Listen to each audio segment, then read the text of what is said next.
नमस्कार दोस्तों, स्वागत है आपका चिकित्सा परामर्श न्यूज़ में। दोस्तों, हमें खुशी है कि आप सब अपनी सेहत को लेकर जागरूक हो रहे हैं।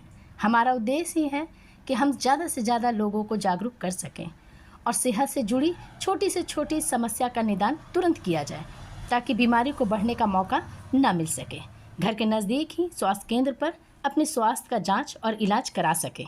दोस्तों, आपके द्वारा हड्डी से संबंधित सवाल पूछे गए थे, जिसका जवाब देने के लिए आज हमारे पैनल में मौजूद हैं हड्डी रोग विशेषज्ञ डॉक्टर CAP सिन्हा जी।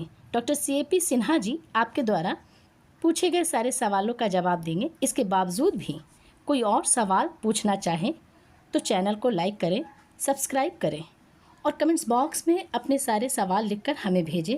हम उन सारे सवालों का जवाब अगले वीडियो के माध्यम से आपको ज़रूर देंगे। धन्यवाद। मैं डॉक्टर CAP सिन्हा वरिष्ठ हड्डी रोग विशेषज्ञ के पद पर कार्यरत हूँ। आजकल ज़्यादातर मरीजों में मसल पेन, बोन पेन, कमर दर्द, गर्दन में दर्द, इस तरह की कंप्लेन लेकर ज़्यादातर आ रहे हैं। ये कंप्लेन बच्चों से लेकर ओल्ड एज तक सब में मौजूद है। इनमें हर एक एज की अलग अलग कारणों से ये दर्द की बीमारी हो रही है। जैसे बच्चों में आजकल गर्दन की दर्द वगैरह भी कुछ चिल्ड्रन में भी आ गए हैं, वो ड्यू टू मोबाइल हो गए हैं। मोबाइल्स की पोस्चर सही नहीं रहने की वजह से उनके गर्दनों में भी दर्द हो रही है और एक्सरसाइज नहीं होने से। आजकल बच्चे भी खेलने कूदने की अपेक्षा ज़्यादातर बाहरी वर्क न करके घरेलू और वीडियो गेम वगैरह का यूज़ ज़्यादा करने लगे, जिससे उनके मसल की एक्सरसाइज नहीं हो पा रही है और उसके वजह से भी मसल वीक हो रहे हैं और पेन हो रहे हैं। मसल वीक होने से फिर बोन भी वीक हो जा रहे हैं। ये चिल्ड्रन में भी देखी जा रही है। फिर आती है कि भाई यंग एज में भी लोग अच्छी डाइट नहीं ले रहे हैं, अच्छे खान पान नहीं है उनके, सब मॉडर्न खान पान की ओर बढ़ गए हैं। पिज़्ज़ा, बर्गर जो फास्ट फूड है उनकी ओर बढ़े हैं। दूध, दही जो हम लोग की पुरानी परंपरा थी उसको वो भूल गए हैं। उसके वजह से उनके बोन कमज़ोर हो जा रहे हैं और मसल भी वीक हो जा रहे हैं। एक्सरसाइज वो भी नहीं है करते हैं। जहाँ जाना हो बाइक की यूज़ कर रहे हैं, व्हीकल का यूज़ कर रहे हैं, तो उनके मसल और बोन दोनों वीक होने के वजह से और न्यूट्रिशनल डिफिशिएंसी होने की वजह से मसल में भी पेन रह रहे हैं, बोन में भी पेन रहे हैं और जॉइंट्स की मोबाइल की ज़्यादा यूज यंग भी कर रहे हैं, टीवी की यूज़ कर रहे हैं। इसके वजह से सर्वाइकल स्पॉन्डिलोसिस जिसको हम लोग कहते हैं, गर्दन में दर्द होना, कमर में दर्द होना, ये भी कॉमन बातें हो गई है यंग एज में। और ओल्ड एज जो है वो 40-50 के हैं, उनकी तो कुछ समस्याएं तो ओल्ड एज की आर्थराइटिस के कारण भी होती है और वो भी एक्सरसाइज नहीं करते हैं। कभी भी देखिए तो वो बहुत कम लोग जो है पार्क वगैरह में और ये एक्सरसाइज रेगुलर जो होनी चाहिए नहीं करते मिलते हैं। और न्यूट्रिशनल भी उनको ठीक से जानकारी नहीं है कि हमें क्या न्यूट्रिशनल किस तरह का लेना चाहिए, किस कैल्शियम कितनी चाहिए, विटामिन डी कब चाहिए, उनके सप्लीमेंट जो B complex, methyl cobalamin, vitamin E, ये सब की जानकारी नहीं होने के वजह से वो समय पर लेते नहीं हैं और इनकी डिफिशिएंसी के वजह से मसल पेन, बोन पेन और अच्छे डॉक्टरों के पास भी नहीं जाते हैं। स्पेशलिस्ट के पास तो वो बहुत बाद में पहुंचते हैं जब बीमारी बहुत बढ़ा लेते हैं। ज़्यादातर आसपास के मेडिकल स्टोर और झोले छापों से दवाई ले लेके वो काम चलाते रहते हैं। एक्चुअल कारण उनको भी नहीं मालूम है। जो झोले छाप है, स्टोर वाले हैं, वो दर्द की दवाई दे देते, फॉर द टाइम उनकी दर्द ठीक हो गई, खुश हो जाते हैं। लेकिन जो रूट कॉज है वो उनको समझ में नहीं आती है और हम लोग पास पहुंचते हैं जब रूट कॉज के लिए तो वो गंभीर स्थिति में पहुंचते हैं। हमारे पास 10 साल 12 साल के बच्चे आ रहे हैं जिनको कि हाथ वगैरह में झुंझुनाहट शुरू हो गई है। यंग एज भी कई आ रहे हैं, ओल्ड एज में तो है ही है ये बीमारी। तो उनको ये सब चीज़ों की जब वो बहुत बढ़ जाते हैं तभी हम लोग डॉक्टरों जो स्पेशलिस्ट है उनसे पास कांटेक्ट करते हैं, जो कि फिर ट्रीटमेंट लंबी चलती है। खासकर इसलिए हर एक को जागरूक होनी चाहिए। और एज बीच बीच में ऑर्थो जो बीमारी है वो अच्छे डॉक्टर, स्पेशलिस्ट डॉक्टर हैं, उनसे दिखवानी चाहिए।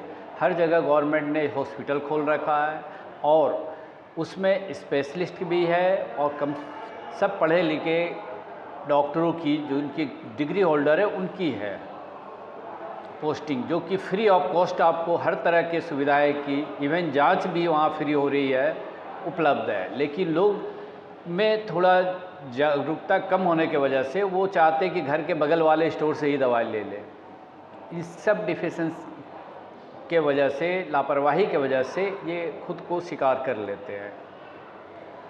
और इसके लिए 4-5 चीज़ों की ज़रूरत पड़ती है भाई। खासकर आप डाइट पहले कंट्रोल रखिए ठीक ठाक, फालतू चीज़ों को मत खिलाइए, ना बच्चों को खिलाइए ना अपने खाइए। हम तो ये देखता हूँ कि छोटे बच्चे 7 साल 5 साल वो भी फास्ट फूड, पिज़्ज़ा, बर्गर खाना शुरू कर दिए, चाउमीन, जो कि कैलोरी तो है लेकिन पौष्टिकता पॉइंट से नहीं है, जिसमें न्यूट्रिशनल कैल्शियम वगैरह नहीं है, मिनरल्स नहीं है, विटामिन्स नहीं है, जो मसल के लिए बहुत ज़रूरी है, बोन्स के लिए बहुत ज़रूरी है। तो इस चीज़ को ख्याल रखते हुए आप बच्चों को भी न्यूट्रिशनल डाइट दें। यंग एज को भी चाहिए कि भाई फिजिकल एक्सरसाइज रेगुलर करें। डाइट के अलावा कैल्शियम रेगुलर दूध पीनी चाहिए, दूध अगर है तो, और नहीं है तो भाई जैसे नॉन वेज में अंडे वगैरह का सेवन करें, जिसमें कैल्शियम वगैरह की प्रचुर मात्रा मिलती है।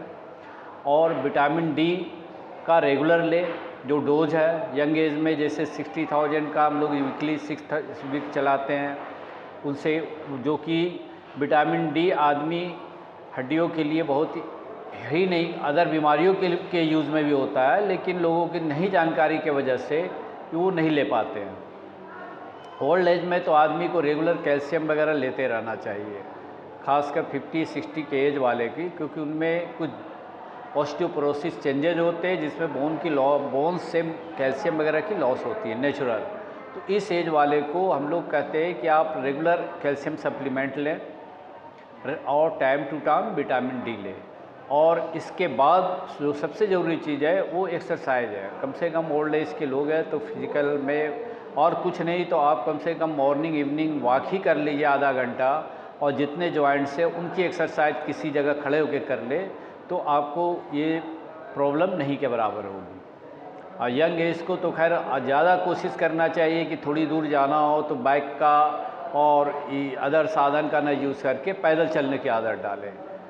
और स्कूलों में जो बच्चे हैं उनको तो 1-2 क्लास कंपलसरी कर देनी चाहिए, होनी चाहिए, जिसमें केवल वो एक्सरसाइज ही करें, पढ़ाई कर नहीं हो।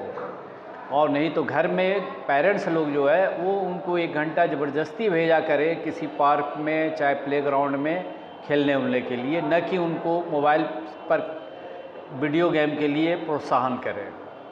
तो ये सब चीज़ें अगर करते रहे तो कई बीमारियों से बची जा सकती है और गंभीर स्थिति में आने से रोकी जा सकती है।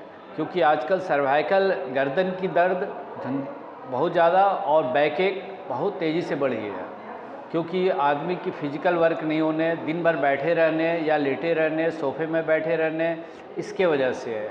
और ये एक बार अगर बीमारी हो गई स्पाइन की, रीढ़ की हड्डी का अगर नस दबने लगा, झुंझुनाहट आने लगी, तो फिर उसकी उपचार बहुत लंबी चलती है या कभी कभी ऑपरेशन की भी नौबत आ जाती है अगर इससे नहीं ठीक हुआ तो।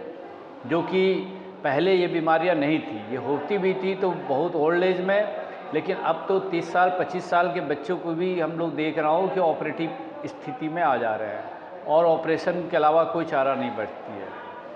तो मेरे हिसाब से आप ये सब जो चीज़ें मैं बता रखा हूँ इनको फॉलो करिए तो आप सुखी रहेंगे और मसल पेन, जॉइंट्स पेन, ये सब से राहत रहेगी और अननेसेसरी दवाइयाँ लॉन्ग टर्म खाने से बचे रहेंगे।